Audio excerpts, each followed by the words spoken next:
Hi guys! Magandang buhay po sa ating lahat! For today's episode, ayan po, bumalik po ulit ako ng Go Native at a Freedom Store kasi nga ay babalikan ko yung nakita kong bench nung kasama ko si Mrs. Carvey. Ayan guys, alam nyo napakaganda ng lugar na ito. Ang dami namin nakitang mga furniture, lalo na yung mga may hilig mag-organize sa bahay dyan, guys. We recommended this place. Ano pang hinihintay nyo? Tara, pasok tayo. Tingnan natin ang mga bagong items nila para naman ang mga mommies ay happy. Cute.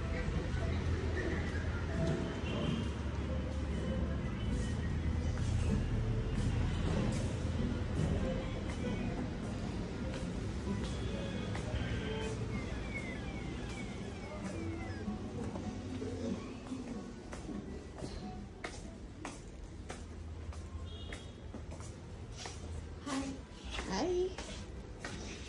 Hello. I'm here for this bench.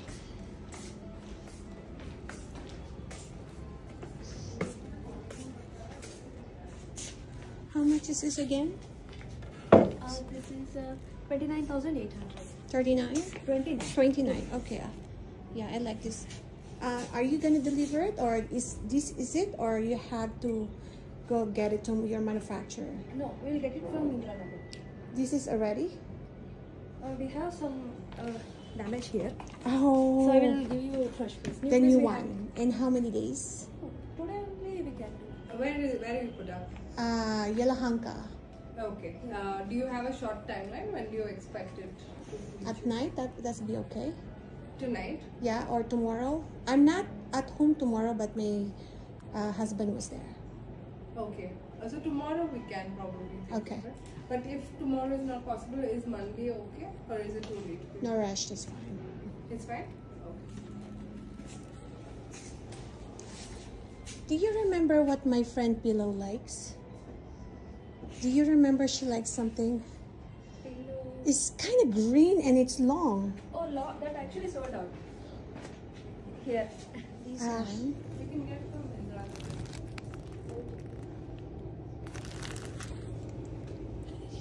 She has a new... Okay. So it's gone, huh? We can check in the Indira Nagar store. If we Okay, have can you check it, please?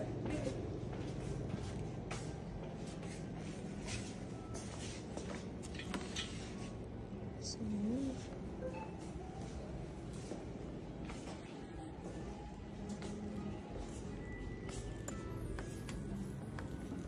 at ayan nga guys, habang nag-iintay akong balutin nila yung aking regalo sa aking kaibigan, ako ay umakyat dahil it's lunchtime na.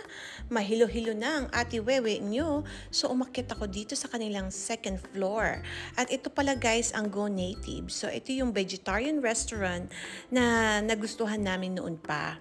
At ngayon, ako ay magla-lunch dito and as a way of dating myself. Ganun kasi ako guys na mas gusto ko minsan na mag-isa lang ako. And I enjoy my own company. Tapos nagtingin-tingin ako ng mga things na nakaka-happy. And then nadidiscover ko yung mga bagong store na hindi ko pa napupuntahan. Pero alam ko meron sila Lovell Road doon sa malapit sa aking office ng aking asawa. Kaya ayan, ang gaganda ng kanilang jewelry dito guys. Iba talaga ang mga jewelry ng India.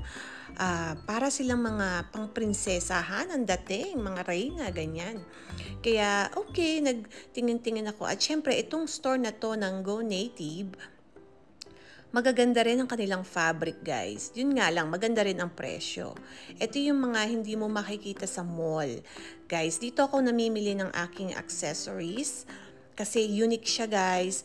So ito lang, dalawa lang yan. Pub India or tong Go Native na to. Dahil magaganda po ang kanilang accessories. At kakaiba. Bagay na bagay sa ate Wewe nyo dahil kakaiba. Char! At ayun nga guys, nabudol na naman ang ate Wewe nyo. So nakabili po ako ng isang ring at isang amethyst bracelet. Ayan, hinawakan ko na. Diba guys, ang ganda.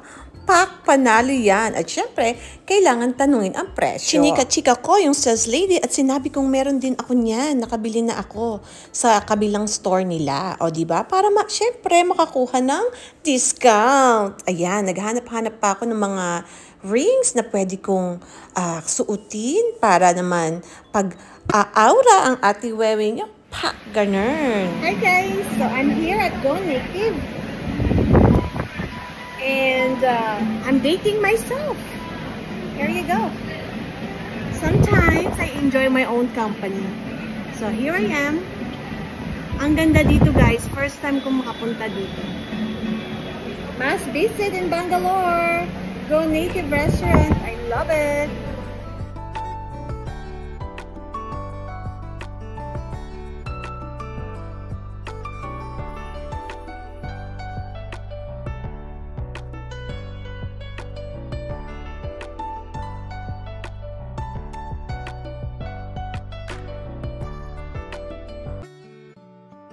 Hi! Ang sarap ng pakiramdam ng lugar na ito. At ako ay nare-relax at dito po ako nagsusulat, nagbabasa. Nakakatuwa po tong lugar na ito na discover ko. Kasi po, first time ko dito sa branch na to. Pero po dun sa Lovell Street, madalas po kami dun ng asawa ko. Dahil nga sabi ko, natira po kami dun sa UB City ng 3 months. At ayan na po ang food. Naku po, napakasarap. At ang pangalan po ng pagkain na ito ay Buddha Bowl. This is a vegetarian food guys at napakasarap nito guys with watermelon juice. Pak! Bagay na bagay sa mainit na panahon. Ayan na, kakain na ako. Tara guys, kain na po tayo. Ang sarap niya. Alam niyo ba guys, kwento lang ko lang po, bago po ako magbuntis kay Salvatore, I was vegetarian for 2 years. Ayan guys, at sobrang payat ko noon. Kasi super healthy conscious ang lola nyo. At syempre, ang dami kong nagtuturo ako ng mga healthy, lifestyle, coaching. Tapos, ang dami ko pong tinuturong exercise noon. Kaya very conscious ako noon sa akin health. Pero nung ako ay nagbuntis kay Salvatore and Serena, everything changed. Talagang nasira po ang aking healthy lifestyle noon. Dahil nung ako'y pinagbubuntis ko po si Salvatore, puro steak po ang kinakain ko. At naman po, nung kay Serena, ay puro donut at gelato. Can you imagine guys? Talagang sobrang nag-iba ang aking mga kinakain nung ako'y nagbuntis. Ngayon, parang bumabalik na po sa akin na why not trying to be vegetarian na? Kasi I can choose my own food na since hindi na po ang magbubuntis ang ate Wewe mo. At ayan nga guys, ini-enjoy ko lang at nilalasap ko yung pagkain. At nakaka-happy po itong pagkain na ito. Kasi ako guys, ako yung tipo ng tao na pag nakakain ako ng healthy, ang ganda-ganda po ng mood ko. Kaya yun eh. That was a long time ago na pag vegetarian ako dati, talagang ang sarap po sa pakiramdam. Hindi ako constipated, alam niyo yun. As in, super good mood, ganyan. Kaya parang gusto ko na pong bumalik sa pagiging vegetarian. O diba guys, ang sarap niya, hindi po siya maanghang. Tamang-tama lang po ang lasa niya at talaga pong nabusog ako. Actually, hindi na po ako kumain ng dinner after that. Talaga pong super yummy niya.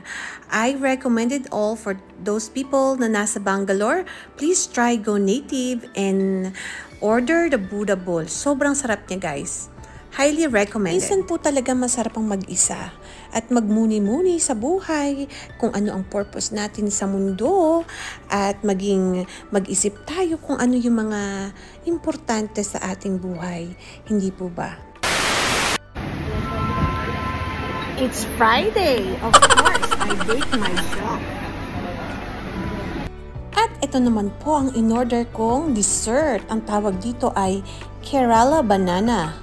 At siya ay caramelized siya at meron siyang kasamang vanilla flavor na ice cream. Medyo iwas ako dun sa vanilla dahil ang ate nyo ay lactose intolerant.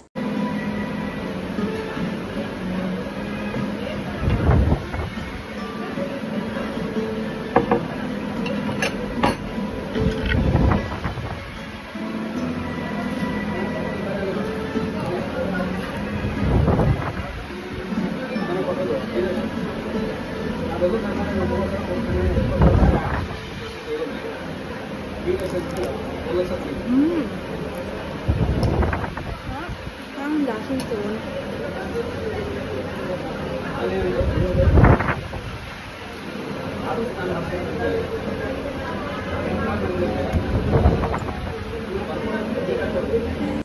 Ayan na nga guys, tinikman ko ang dessert at lasa po talaga siyang turon.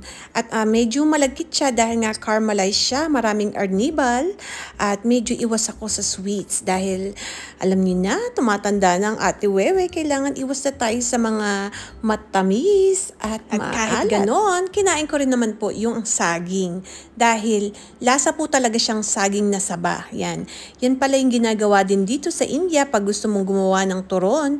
Ang binibili po naming saging ay saging ng Kerala. Ayan. At masarap po siya guys. Ayan. Medyo iwas po ako sa sweet pero kinain ko lang yung saging. Ang sarap guys! Naku po, iniisip ko dyan paano ito matutunaw. Ang dami nito. Hindi ko kayang kainin mag-isa. Kaya sabi ko nga doon sa waiter, ibalot na lang at papadala ko kay At ayan nga guys, bumaba na ang ating nyo at binibidyo ko ang meron pa rin palang private room doon sa bandang dulo. Itong Go Native dito malapit sa Malleshwaram. Ayan, yan ang pangalan ng lugar. Ayan, iba yung mga menu nila. Talagang nakaka-happy itong lugar na ito. At teka, nasaan ba ako? Bigla ako napunta ng Fab India. Well, ayan din ang aking ganap yesterday. So finally, binili ko na po yung lamesa na gustong gusto ko, yung marble. At syempre, binili ko na rin po itong mga parang palayok style na bowl at plates. Ayan, yan. Halos naubos ko na. Pasensya na po. Dahil ako nga ay nag-iipon ng mga gamit na dadalhin ko sa US. At alam nyo ba, sobrang mamahal nito sa US. Kaya I take the advantage na dahil dito mura lang po sa India. Pag yan ibinili mo sa US, naku po, mas mahal at triple po ang presyo. At ayan nga, since may go signal na ni tatay, binili ko na po tong marble na lamesa na talaga naman pong paulit-ulit ko yung pinupuntahan. Ganun po talaga ako pag hindi ako makatulog at talagang nagtumatak sa isip ko na napakaganda noon, kailangan ko siyang makuha. Pero maganda naman po talaga siya. Hindi dahil sa maganda lang. Ang quality niya. Ito ay marble po siya at solid Italian marble. Kaya umuo na rin si tatay. At iniisip ko rin kung bibili ako ng ganitong klaseng upuan. Pero may idea na po ako kung anong upuan ang aking bibilin. Hindi naman po kailangan talaga terno-terno, hindi ba? Kailangan may sarili ka ring style sa pagpapaganda ng bahay mo. 3, 4, 5, 6. Okay, just 6, okay? 6 lang only. And then you have small one. Yeah, you have small, oh. Get me this. 6 feet. Di ba nga guys, may kasabihan, sa isang tahanan, isa lang daw po dapat ang reyna. At dapat tayo yun. Char! Pero totoo, guys. Totoo yon. Kaya kailangan alam mo kung paano patakbuhin ang sarili mong bahay. O diba? O yan guys, ang dami ko nang na-share sa inyo. Maraming salamat po. Ciao! Arrivederci!